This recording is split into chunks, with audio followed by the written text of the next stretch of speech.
Hello, this is day 4 of learning watercolors until I give up and or get bored. Today is Burger Day.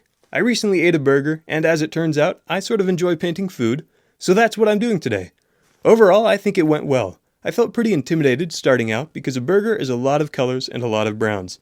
I think browns are one of the scariest color types because it's such a wide scope with such subtle variations. And of course I'm talking about perceived browns, like the way a quote-unquote brown tree trunk is actually grays, violets, and oranges. Mostly the oranges are what scare me though.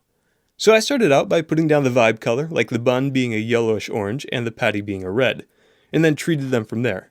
I also tried to go very ham on the red and the tomato and the watermelon. I think it turned out nicely. The painting ended up very saturated in a pleasant way. Texture was a big question for me. The entire time I was putting down the base colors, I was wondering what was I going to do with the bun, patty, and watermelon. I sort of phoned it in on the lettuce and the cheese. I went for some dark splotches all over the outside of the patty to give it a charred look, and left the bite mark lighter. I think I ended up making the patty look a little too much like a steak, but I was super excited about how the buns turned out. The cheese was rough. I kept accidentally mixing colors into it, then trying to paint over, so it just kept getting darker and darker. Because I phoned in the lettuce, it sort of looks like it's floating, and I definitely lost a lot of perspective and form in the burger. The values, color, and texture sort of had to carry this one. I figured out you can lay down some water, then pick it back up with a paper towel to lighten areas. I tried taking advantage of that and the paper towel texture to get the white veins in the watermelon. It was an alright move, but not very impactful.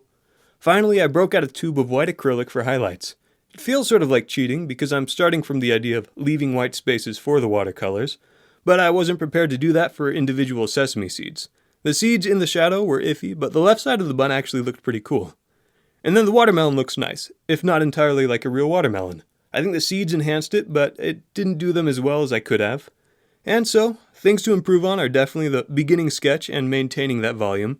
And then I learned a lot of cool texturing and layering techniques today. Very good and cool. It is burger time.